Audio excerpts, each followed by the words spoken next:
This episode of Gators Breakdown is brought to you by MyBookie. Remember, who you're betting on is just as important as who you're betting with. That's why I always tell people to bet with MyBookie.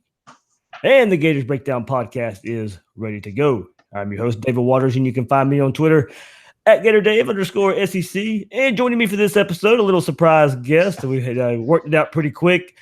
Everybody knows Bill Sykes. You can find him at Twitter at RealBSykes. And Bill, we just cut straight to the chase here.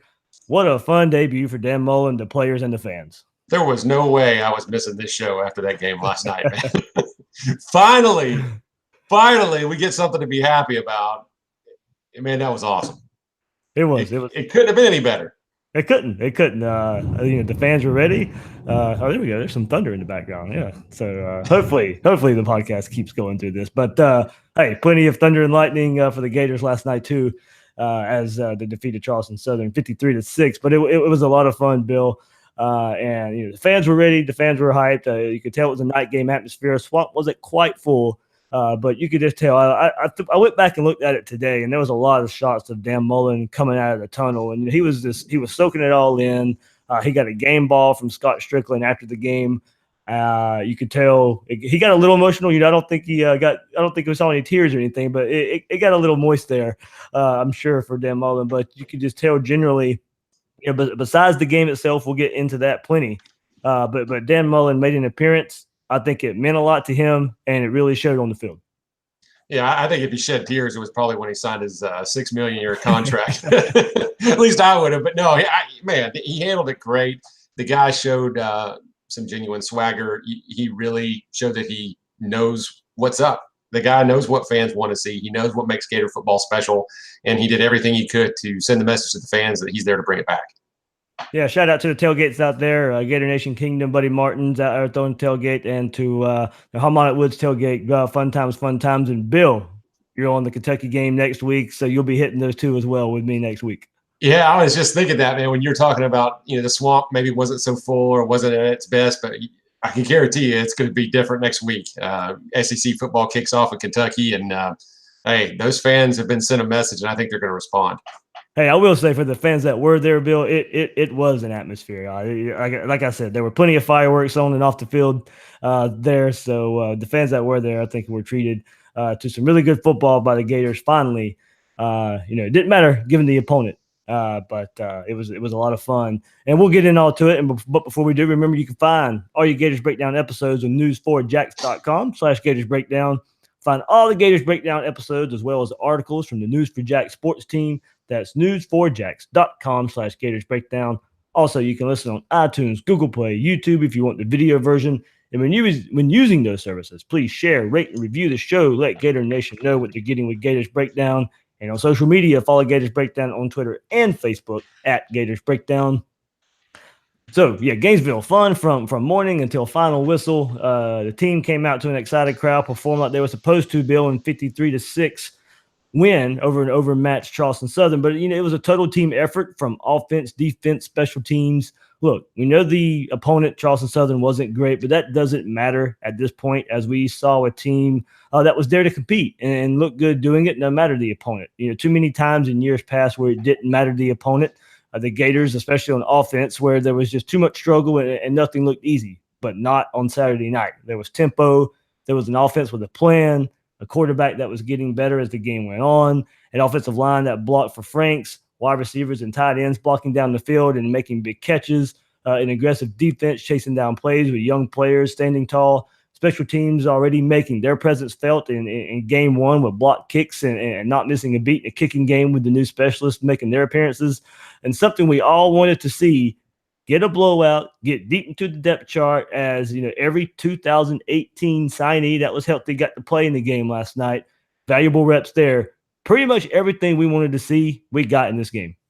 Yeah, we absolutely did, just in all phases. And, listen, it looked like a program that had been given a bath and washed off 8 or 9 years of just horrors. Sure, it's Charleston Southern. Everybody knows I'm not a homer. I'm going to call it like I see it. But you can only take these things 1 week at a time. And this week, it's an A+. And that's all Dan Mullen could have delivered this week. That's all Felipe Franks could have delivered this week. And this entire team, my hat's off to them. I thought they did a great job. It gets real with Kentucky this week. It's not a team to be taken lightly. It's an SEC opponent. It's going to get more real the week after that with Tennessee, and they get bigger by degrees. But I think Gator fans, I know myself personally, I think we are completely justified in saying, you know what? Whatever happens from here forward, game one with a new coach, hope springs eternal, and we now feel a little more justified for that hope. Yeah, Bill, going into the last episode I did before the game last week, it was, hey, look, this was game one in a stretch of 3 games where Felipe Franks can get his confidence up. And that's exactly what happened. You have Charleston Southern, you have Kentucky, you have Colorado State to all get ready before you go to Tennessee. And I think if Felipe Franks can get better game by game going into that first road game, then I think Florida fans can start feeling a little more confident in this team. But of course, I think we have to start with Felipe Franks and his performance. Calm, cool, collected. Had a bit of a slow start, but that wasn't all on him. Franks finished 16 of 24 for 219 yards and 5 touchdowns, all in the first half. And I mentioned the slow start. And at one time, Franks was 3 of 9, 88 yards and a touchdown. There were some drops there, deflected passes. But after that, Franks went on the tear, 13 of 15, 131 yards, 4 more touchdowns, and completing his last 8 attempts. Franks knew what to do, and that was the best part. Knew where to go with the ball, making great decisions, coming off of his first read at times, placing the right touch on passes. There was a great touch pass on the touchdown to Hammond where he placed a rainbow corner throw. That's a throw that's giving him problems. And in the past, and that throw was right on target. There were a couple of laser throws to Van Jefferson for touchdowns. We saw what we needed to from Felipe Franks as far as the situation goes. Overmatched opponent, this is what you're supposed to do. He went out and did it. He had great help from the offensive line and pass blocking. That was giving help to Franks, giving him time to go through his reads when needed. There was some trust there. And Will Miles was big on the trust issue, and that was there. You could tell Felipe Franks once he got into the groove of the game, there was some trust there between him and the offense line. There was snapping the ball with anywhere from 25 seconds to 15 seconds left on the play clock. Tempo was big. Look, there was some trust from this staff to the quarterback to the offensive lineman, and it started with Felipe Franks. It did. The guy completed 5 touchdowns to 4 different receivers. I think he completed passes to 8 different receivers overall. He was fitting the ball in tight windows. You saw him. I mean, screen passes are great to the perimeter. And at this point, we all knew that he could hit a deep ball or two, and those things are great. But to see him, his head swiveling back and forth and then find an open receiver tied in over the middle of the field and complete a pass that we just haven't seen much in the last decade of Florida football. I mean, just seeing moving the chains in the passing game. I don't care that it's Charleston Southern.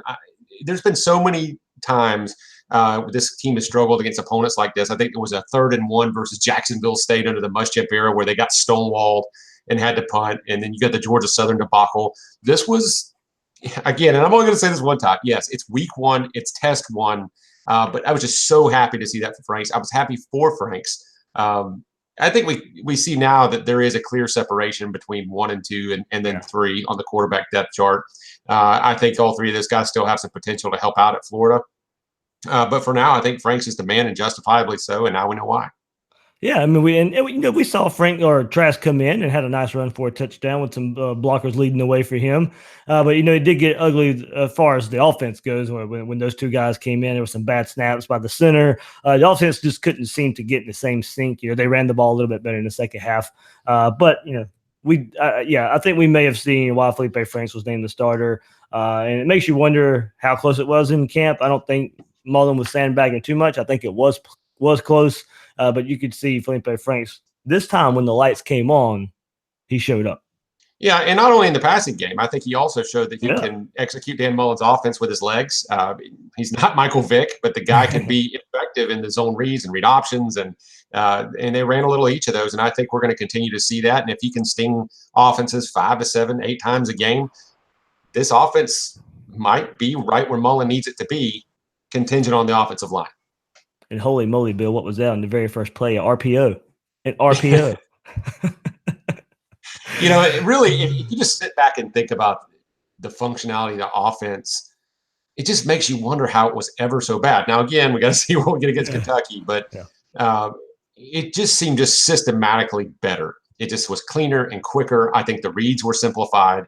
And we talked a lot about last year about how Franks was unable to to go through progressions and find open guys. But a lot of that falls on the quarterback to make sure that his quarterback can do that. And I read some things behind the scenes where there was some criticism of McElwain's progressions in his system about how they were difficult. It was kind of unbalanced, where you were, waiting for a short man to open up here after you were waiting for a long man to open up here, and that the route trees were all wrong. And I'm not a college football coach, and so I couldn't tell you that definitively.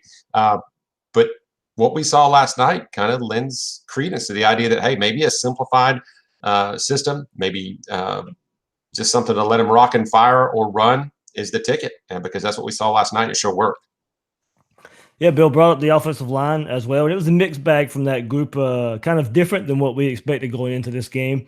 It was kind of nitpicking given the outcome here. But, the run blocking wasn't there early on. Jordan Scarlett was never really ever to get going. Malik Davis had a slow start, but rebounded nicely. In another drive he came in on. P. Ryan came in and had some nice runs. And definitely true freshman Damian Pierce burst onto the scene with his play and averaging 9.4 yards a carry on a team leading 8 rushing attempts.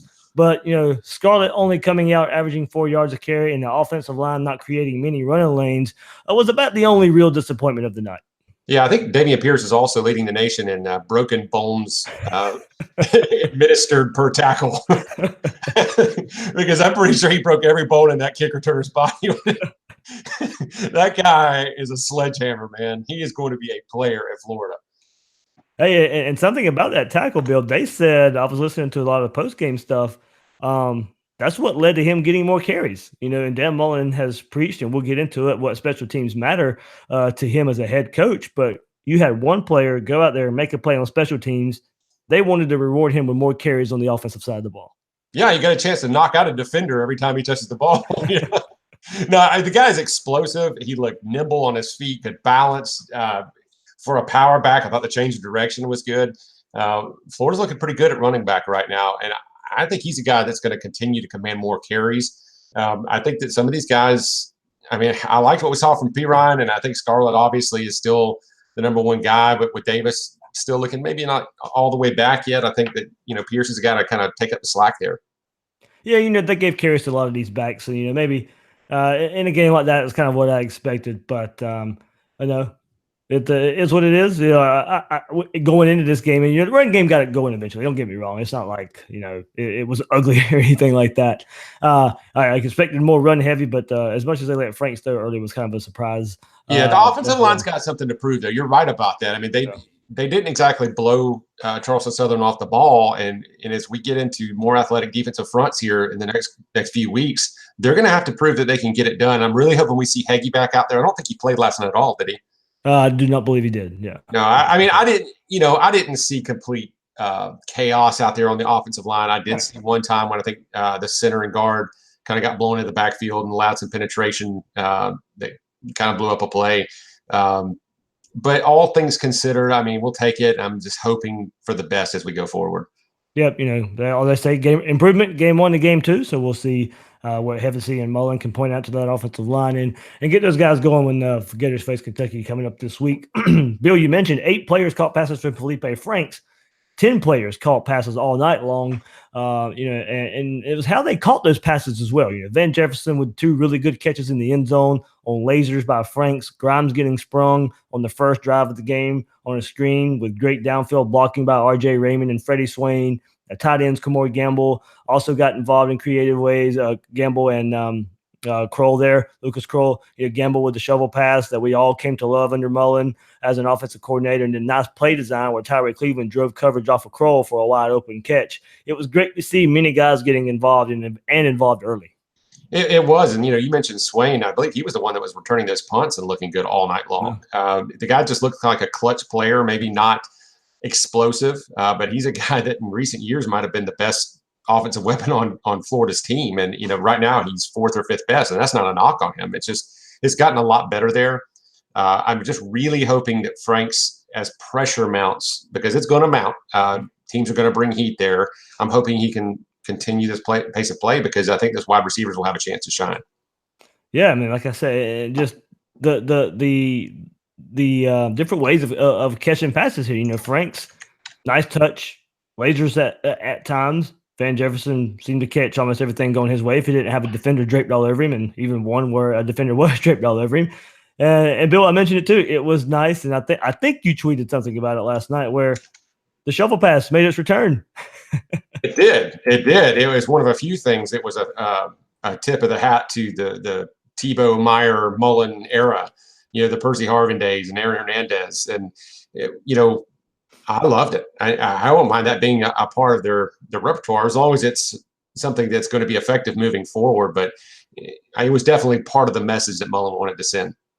Absolutely, absolutely. It was, just a fun time on offense. Really needed as well to get some confidence going up. No matter the opponent, it'll get tougher. We know that. But for one night, let's go have some fun, and that's what happened.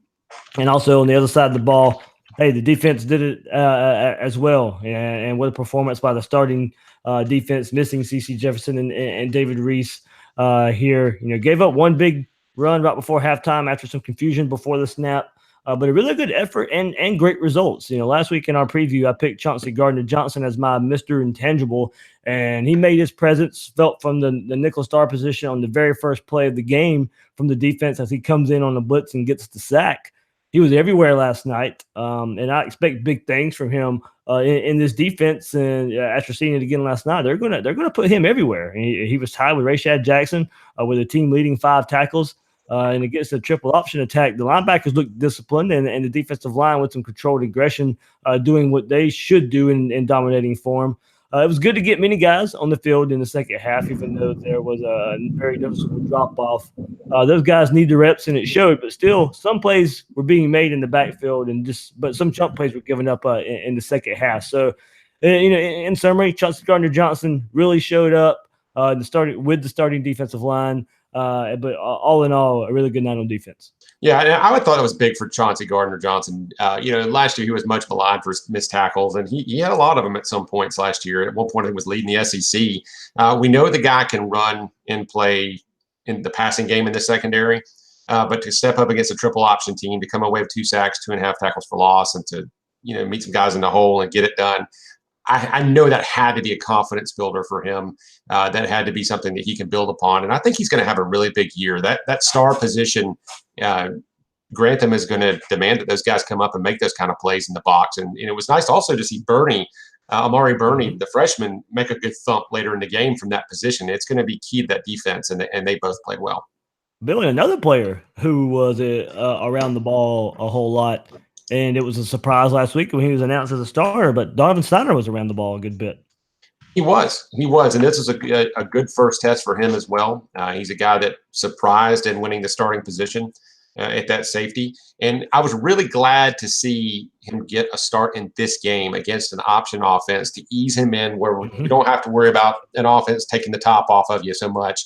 You kind of focus on tackling, and that's an area he's shined, and now he gets to see what he can do against a team that's going to pass a little more next week. Yeah, and I think Kentucky's going to come in and try to run the ball too, and I think that fits Steiner as well because, as I said, he just seems to have a knack and not afraid to put his hat on the ball. Yeah, he does. He's going to be good there, and again, he gets to ease in not only from a difficulty standpoint, but also just a schematic standpoint. We don't have a team that's going to come in and zing the ball around like Missouri or I know Georgia wants to run it first, but they can hurt you in the passing game, and we're not going to have to worry about that quite yet. So, yeah, we'll see. I think he's got a chance to continue to make a name for himself. All right, here we go. Special teams, of course. Zachary Carter blocking the field goal right before halftime was a clear sign the special teams matter again at Florida and under Dan Mullen. It's not just talk. A big play was given up, and then the field goal was blocked right after that going into halftime. Gators kept the momentum going there. Another block later in the game after a Charleston Southern touchdown on an extra point that led to a 2-point conversion by the Gators. So, after big plays for Charleston Southern, the special teams made their own big plays. And Damian Pierce, as I mentioned, earned carries this game because of the hard-hitting tackle he had on kickoff coverage. Special teams matter. Perfect on field goals as well with McPherson and Powell. They were. Special teams were tremendous. I am going to nitpick because we need to be balanced here to a certain extent. The one place I didn't like, after 1 week only, of course, they're 68th in kickoff return defense. But a lot of that was we had one bad return. They gave up a 36-yarder early. All the other ones were touchbacks or ended up on the 17, 18-yard line, or 17, 18-yard returns. Not bad at all. But sometimes in those bigger games, that one play can be the difference maker. And so that's something I'm hoping will prove to be an anomaly as they move forward. But I was ecstatic about the blocks. The blocks were a signature of the Meyer era, and really even moving into the Muschamp era. It was something that was a game changer for Florida in big games and big moments, and it disappeared under McElwain. And I tweeted earlier, I think in the last 5 years, Florida only blocked 4 kicks. Well, they blocked 2 last night. That doesn't include punts. They also had a punt in the last 5 years, but it's just tremendous.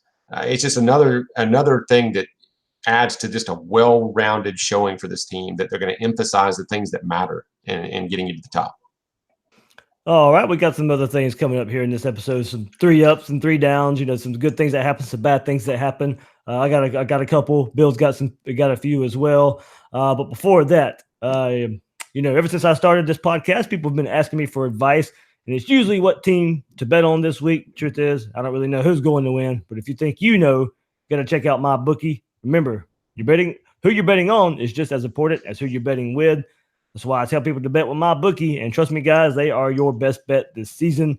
They've been in the business for years, have great reviews, and an easy-to-use mobile site. So go lay down some cash and win big today. Hey, look, guys, I'd only recommend a service to my listeners that's been good to me. So that's why I urge you to make your way to my bookie. You win, they pay. My bookie has in-game live betting, the most rewarding player perks in the business. And for you fantasy guys out there, you can even bet the over-under on how many fantasy points a player will score in each game when the NFL season kicks off next week. So join my bookie now, and they will match your deposit $1 for $1. Use promo code Gators to activate the offer. Visit MyBookie online today at mybookie.ag. That's MYBOOKIE. And don't forget to use the promo code Gators when creating your account to claim the bonus. MyBookie, you play, you win, you get paid.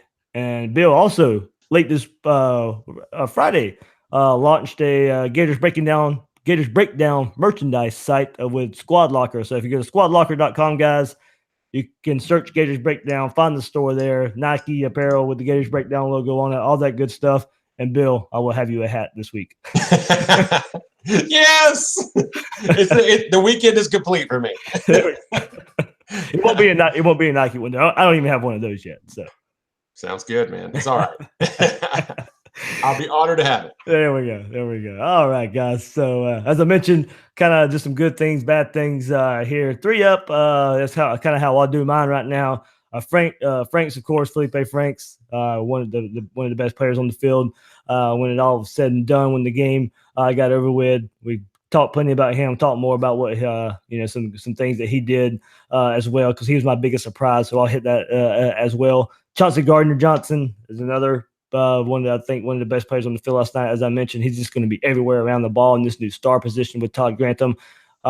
Look, one of the most athletic guys Florida has on the team. They're going to get him in multiple places, line him up everywhere. Like that blitz that he got the sack on for the first play of the game last night, you couldn't really tell until right before the snap. He timed it perfect.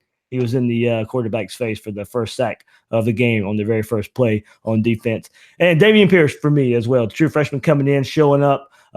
We mentioned the tackle on special teams, how he came in and led the team in carries and yards per carry as well. Look, if you guys follow the Gators Breakdown for a while, he was my favorite recruit coming in this past class. And in game 1, yes, we know, but we'll mention it time and time again, it was an overmatched opponent, but he came in as a true freshman.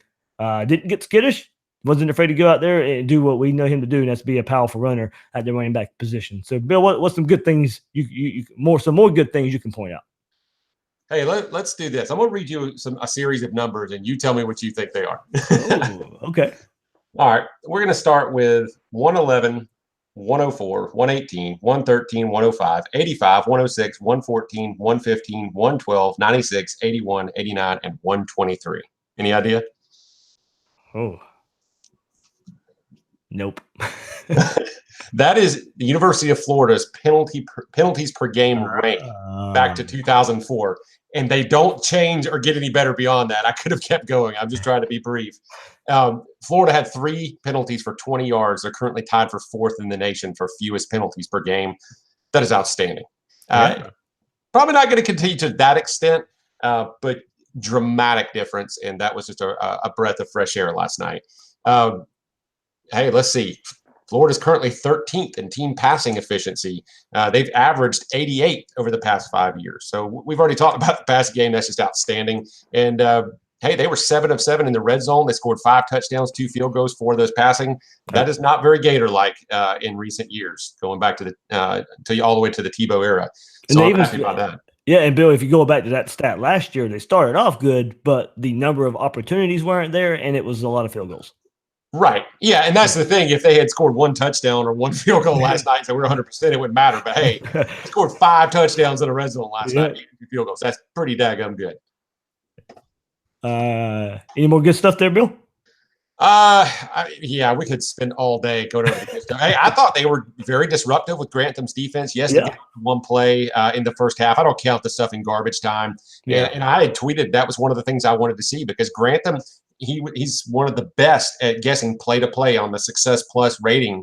It was top 5 last year, and frustrating offenses from play-to-play. But when they got in trouble, it was that 1 big play or 2 big plays or 3 big plays that goes to the house. And we saw that one time where they had 1 big chunk play in the first half.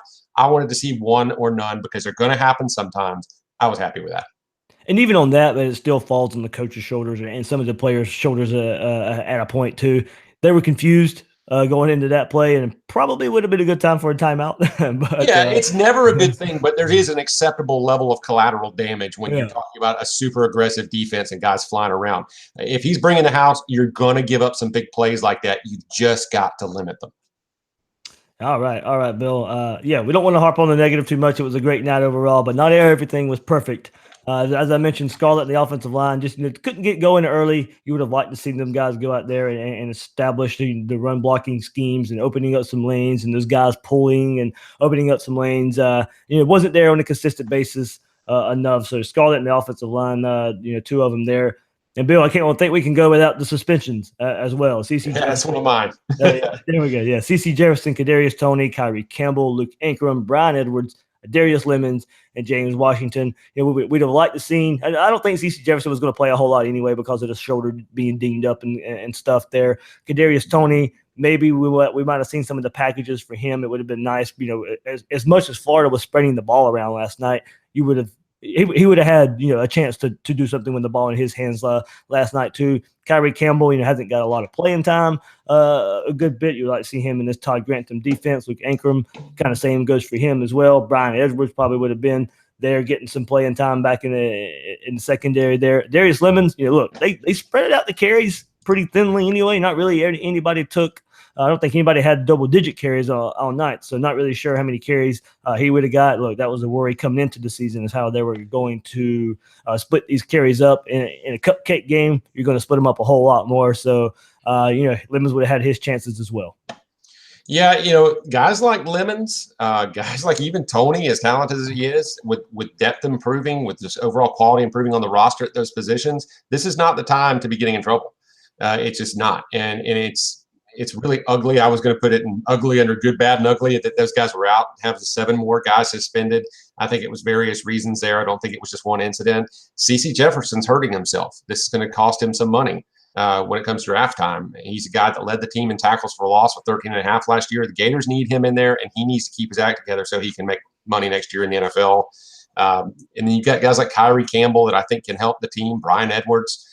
So we need to see these guys get reinstated. I had heard on a couple of them that it could be a 2-game suspension. I don't know. I really don't have complete information on that. It's just something, when I heard about 2 of these players about 3-4 weeks ago, I heard they were out 1 to 2 games. So we'll see.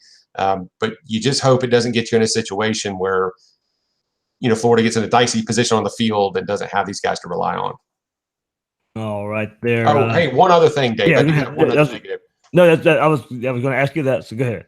Yeah, just one other thing. UF was only 2 of 9 on 3rd down. Their 22% conversion ratio was 110th best nationally right now. So that's something that needs to get better. They were good on defense. I think they're in the top 20. But 110th nationally, 22% conversion on 3rd down against Charleston Southern's not good.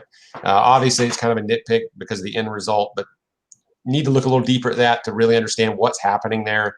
That could be a number of things that are contributing. So we'll see. That's something to watch as we go forward. Yep. All right.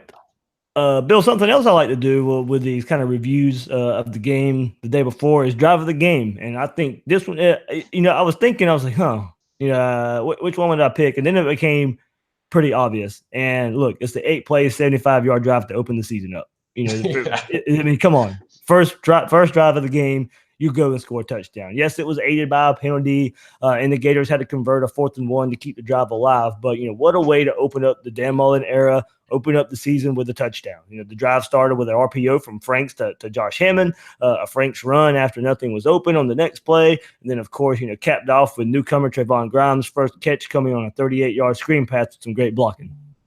Hey, man, like it or not, adversity is one of those things. When something's important enough, you find a way. And when it's not, you find excuses. And if they had come off the field struggling in this game or didn't score in that drive, you turn around and say, well, it's, we're just getting started, or he needs more time.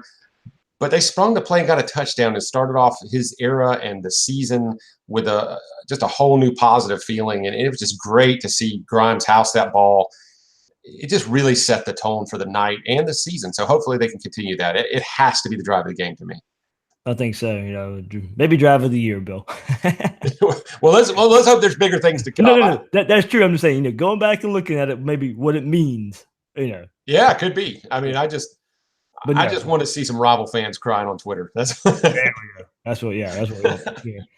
So surprise, Bill, biggest surprise I think is Franks. He threw early, 5 throws on the first drive, 2 were dropped and 1 deflection. Hey, look, there were many opportunities in the goal to go situations, goal line situations where you just kind of expected Florida to pound it in.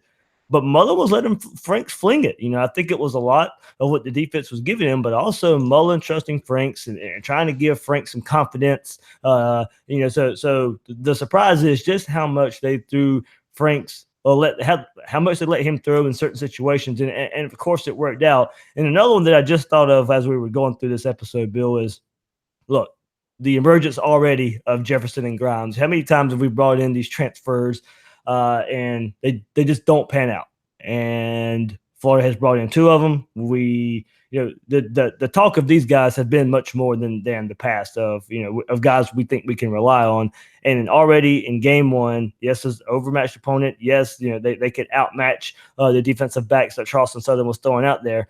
But at least is not the story of years past where we get these transfers coming in and we don't ever hear from them. We've already heard from these guys. Yeah, for me, though, as much as I agree with you about the wide receivers and to even more so with Franks, to me, the biggest surprise was just how much of a thumbprint Mullen has put on every aspect of this team on the field already. I just didn't expect that. I don't think hardly anybody expected to this extent. We just got, disclaimer again, we got to see how things go with Kentucky and Tennessee and as we get into the meat of the schedule there. But that was just a breath of fresh air. And it shows, if nothing else, he's got a plan and he's got principles and he's instilling those in these players. Yep. Bill, I got some tweets to get into. I know you're on a tight schedule. Are you good, or you want to?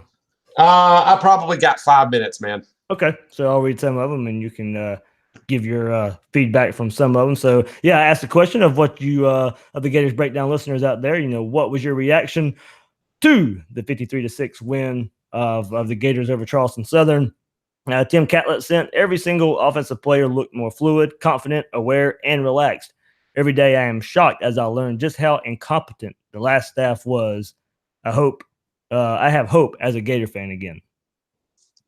Yeah, and as much as I really want to heap praise on the team and on Mullen for what we saw last night, it really is an indictment on what we saw at a McElwain and somewhat for Muschamp. But you just keep hearing more and more about how dysfunctional this program was, and strength and conditioning, and I think just the offensive system, and just looking back at how they brought in Zaire to run a system that didn't fit him, and it's just, all that's gone. I don't even want to talk about it anymore. It's just so nice to see functional college football happening. And win, lose, or draw, I am convinced that Mullen may take Florida to championships, or one or none, but I think he's going to make the program better. And I think he may have already done that. Yeah, I mean, if anything, I think Gator fans come out of that stadium last night and after flipping off their TV, in a way, kind of a sigh of relief. it's getting better, and I think that's what it's kind of a weight lifted off the shoulders. Even though given the opponent, there was still a lot of positive to be taken away from it, and we'll hear plenty of that as some of these comments, or most of these comments, deal with that aspect and that look. Josh Gatorgan says no play action on 3rd and long, so yes, that is a welcome appearance. Gator Girl 888. Progress for sure, especially in the areas of discipline, quarterback play, defense, and special teams. Still need to see offensive line improvement and balanced pass/run game. Overall, I'm very encouraged. Much more fun to watch. So, Bill, I think that some of the key words that I also put out there last night, being in the stadium, fun and encouraging. Yeah, and more to prove. Yep. I think that sums it up. Fun, encouraged, and more to prove, particularly with the offensive line. I want to see what this front seven can do, setting the edge against quality running games. As much as I like the safety play, those guys didn't have to play against a passing quarterback last night. They've got a lot to prove this year. They're going to have to step up. We're going to have to see some good play. It's going to be worth watching to see how this goes. And I'm not ready to anoint Florida as the Cinderella team this year by any means. I feel good at taking the over and calling it for 8 wins this year. We'll see how that goes moving forward. All right. Brett H. Sanborn, vast improvement. It's fun again. Franks threw almost as many touchdowns as he did in all of 2017. Luca Lobotomy. That's a pretty good name there. Franks looks poised, capable, and well coached. O-line needs to get a better push. Defense was intense and focused. Only once in the first half out of position. Looks like special teams has been a point of emphasis. Dot connector at Hey Brent Pope. Love the offensive creativity and play calling. Frustrated by Scarlett's ability to find holes and pick up yards. Super impressed by Damian Pierce. Josh Emery, MMA Josh, impressed with the amount of turnaround. First off, O-line did not impress me. They should have dominated a lot more than they did. Struggled getting the running lanes open. Impressed with some pocket presence and movements from Franks. Defense could be nasty. So that was another thing with Franks. He did move up in the pocket. He did evade some pressure there. That was Charleston Southern when they decided to send some blitzes. So, Franks, the offensive line, did a good job of blocking. Hey, look, we even saw some running back pass blocking that we haven't seen in years past either. And then also Franks being able to evade pressure at times. Yeah, we absolutely did. And I can't wait to see what these guys do next week. I know we're going to be sitting there in section 11. So if you're close to that, please make sure to say, hey, but it's going to be so fun to see what they do with test number 2. All right, Bill, I'll let you go here. I got a few more tweets to read, but any final thoughts, as we put a bow on this one and heading to Kentucky next week? You know what? Thanks to the team and Coach Mullen for giving us fans a good night of Gator football again. It's been too long, and I'm encouraged for the future. It's going to be fun to watch how this season unfolds and see the progress they make and what the limitations are of that in year one. And I just can't wait to break it down if we get a chance to do more shows like this. Absolutely. So that's Bill Sykes. You can find Bill on Twitter at RealBSykes. Hey, Bill, I know you sprung this on me pretty quick that you could be on the show, and I wasn't going to let that opportunity pass up. So thanks for joining me here on this episode, man. No problem. Thanks for having me, and thanks to all the fans for supporting us as we root on for the Gators, and let's see what they can do. Absolutely. All right, Bill. I'll holler at you later and go have a fun Labor Day weekend. All right, buddy. See you soon. See you, man. All right, left off with Ryan Sardula and the tweet he sent in. And again, thanks for Bill there. So you guys hopefully can meet a lot of you guys can meet him in Gainesville next week when he makes his trip down from Florida, Kentucky. We'll be sitting there together, like he said. So Ryan Sardula, the excitement is back under Mullen. Starters played really well, but reserves got to get better. Oh, and there is this third aspect of the game called special teams that we play now too. Almost forgot what that is like. So a lot of fans being able to point out the improvement in many of the areas for the Gators, as we saw the Swamp, Pack Rick. The Gators are getting coached in all phases of the game. Years 2 to 3, Gators will be legit contenders. Growing pains coming and should be expected, but Mullen is the man. Excitement and winning coming back to Gainesville. And good to hear from a wise old guru. It's been a while there. A great start, lots of improvement, but work to be done. Can't wait to see how the kids handle prosperity and if they show week-to-week improvement against Kentucky. And that is a very good point there. Hey, look, their bellies are going to get rubbed. They are going to they're going to hear a lot of positive talk that they haven't heard in quite some time, even after a game like Charleston Southern. How does the team react? How does Felipe Franks react with some good talk? Like, he hasn't had this good of talk for him. Look, going back to probably the Tennessee game last year when he hit the bomb to beat Tennessee against, the bomb to Tyree Cleveland against Tennessee. While that was an ugly game, he had the big play at the end. And there was a lot of positive talk about Felipe Franks and maybe that being the spark under Jim McElwain and the spark that needed to find a quarterback. And we all know how that turned out. And it hasn't really been a whole lot of positivity for Felipe Franks since then. So I think after this game, there will be a lot of positivity. There will be a lot of good talk. Florida will more than likely be ranked in the polls now after some teams lost.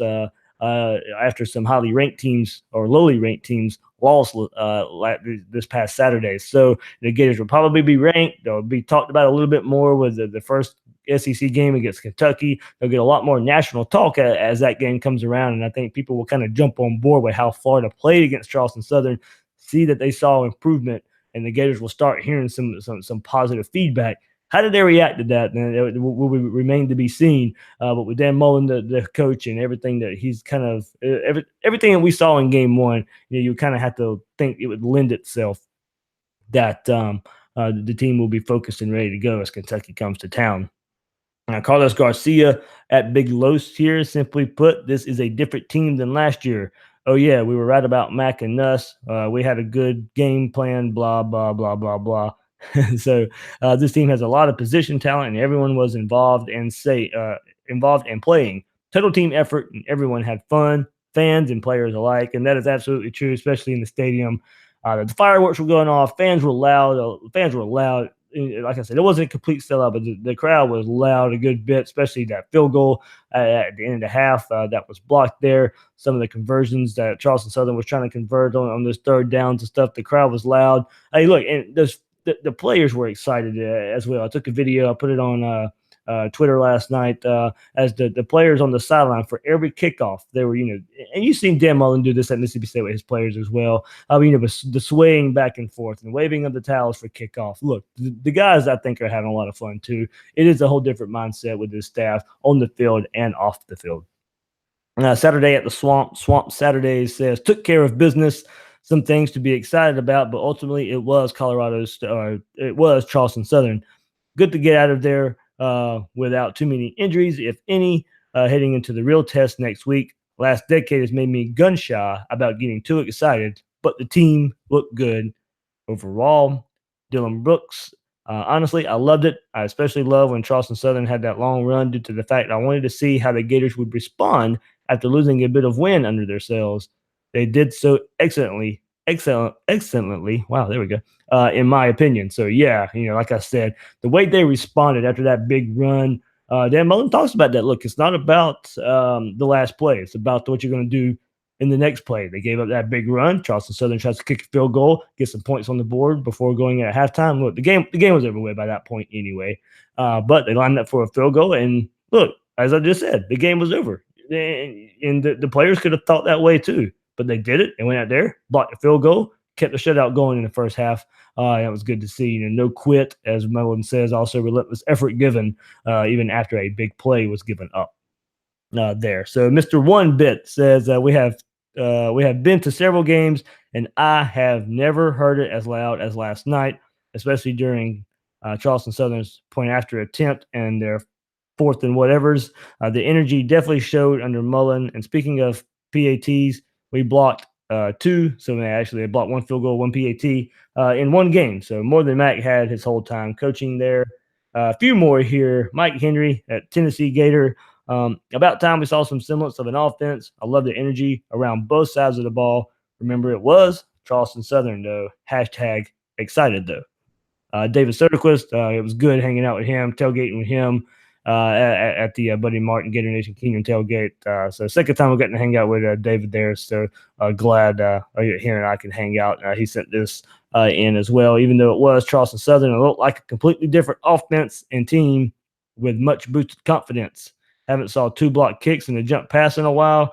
Franks looks surprisingly comfortable as well, and we'll see how this all unfolds down the road. And that's another thing, confidence. I was just speaking not so long ago about how Felipe Franks may respond to a lot of the positivity he'll be getting this week, but how does he respond to a renewed confidence? Hopefully this game set him up for some confidence, and when Kentucky rolls into town, he's going to be confident in his abilities, just confident in his coaches. As I mentioned, Will Miles is big, and he released his game review article, so you guys can read that. And we'll talk more about it on the next Gators breakdown on tomorrow. But confidence and trust, I think, are 2 big things. Felipe Franks has those 2 things. Watch out for him to be taking that next step. And in step 1, Charleston Southern did a good job there. Jay Rosario, don't want to get too carried away. That being said, just based on the eyeball test, we didn't look like that against lesser opposition in recent years. It afforded younger players real game reps, which no amount of practice can replicate. There we go. Again, that's another good point there. We kind of brought it up, but going deep into the depth chart. Florida, look, go back to these games where Florida should have been maybe blowing out Vanderbilt or maybe a Florida Atlantic. It was ugly at times. A UMass game that kicked off the season that wasn't a blowout in Jim McElwain's second season. There were times you could get some backup players and reps, and that wasn't the case. Now, these are what these games are for. And overmatched opponent, you're expected to go out and beat them. You're expected to go deep into your depth chart and get some guys experience. Now with this new 4-year redshirt or a 4-game redshirt rule for true freshmen, that's one reason all these 2018 signees, if they were healthy, wouldn't gotten played last night. Not worried about burning red shirts. Some of these guys are still going to redshirt, but you know what? They have some game experience, keeps them around the program, keeps them interested. They can go out there and play now and not have to worry about missing time, not playing, not getting bored, and still getting that year of redshirt there. So all in all, very good rule for college football. Last 2 here, Chris Gold. Here we go. There were a lot of people doubting Felipe Franks. I'm just glad he didn't pay them any attention. Instead, he went out there, showed great improvement. He worked hard to become the starter, and it definitely showed last night. And, yep, like I said, we spoke to that plenty of times. Good there.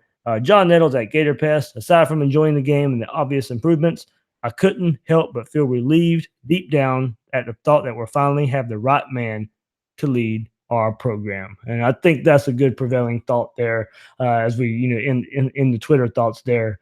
A lot of fans really got behind Dan Mullen last night. The fans were behind him anyway, but I think there's now being behind him and being confident in him all at the same time.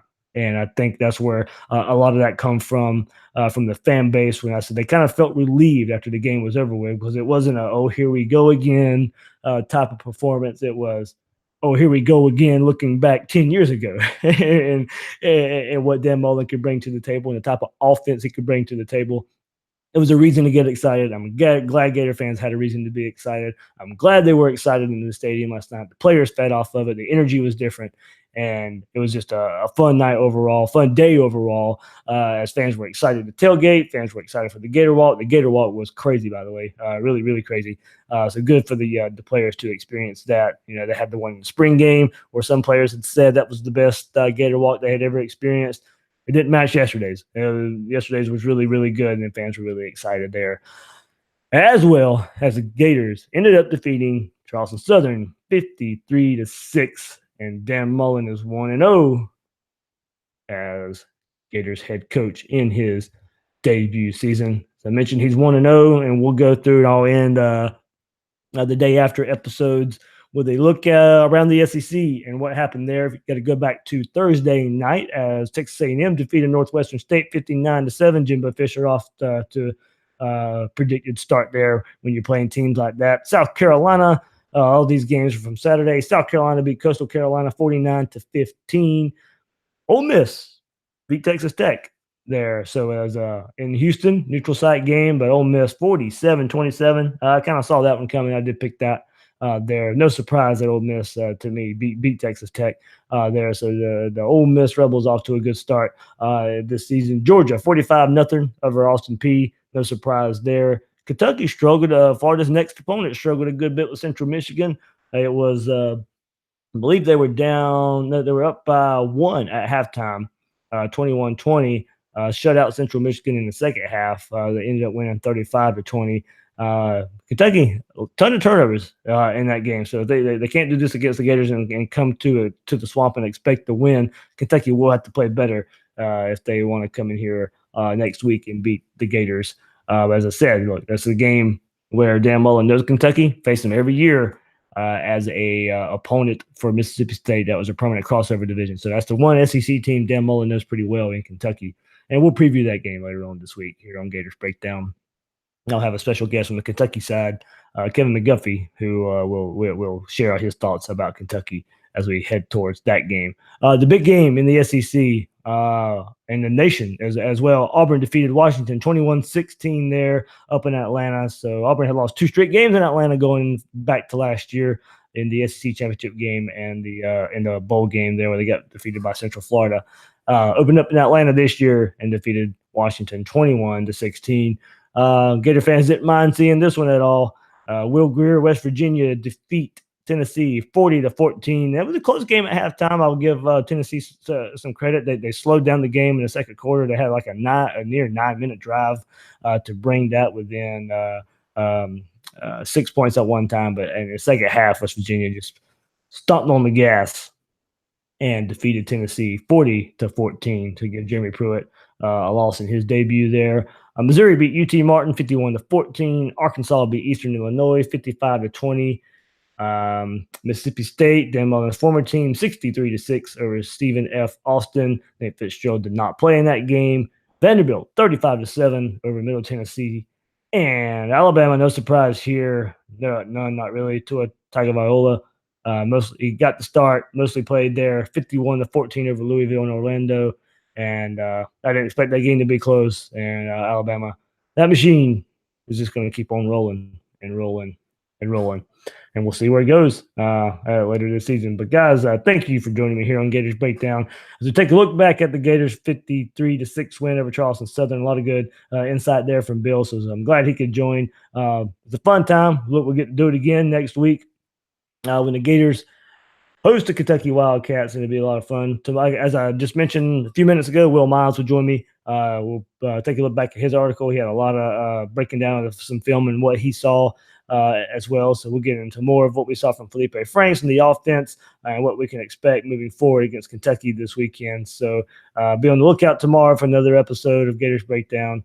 Fun, exciting time as we get here and start breaking down real, actual football. So LSU Miami tonight could be a good game. The reason I recorded this one early during the day, I kind of want to watch LSU Miami, and we'll get FSU and Virginia Tech tomorrow as well. So we'll record tomorrow's episode pretty early, so you guys can watch those games instead of we competing with those. So real live actual football is much better to watch. But if you want some Gator talk, keep it right here on Gators Breakdown, and we'll be here with about 3 episodes a week during the season. So if you're new to Gators Breakdown, that's kind of how we'll do it here throughout the season. So I'm David Waters. You can find me on Twitter at GatorDave_SEC. Find the podcast Gators Breakdown at news4jax.com/Gators Breakdown. Guys and girls out there, thanks for listening to this episode of Gators Breakdown.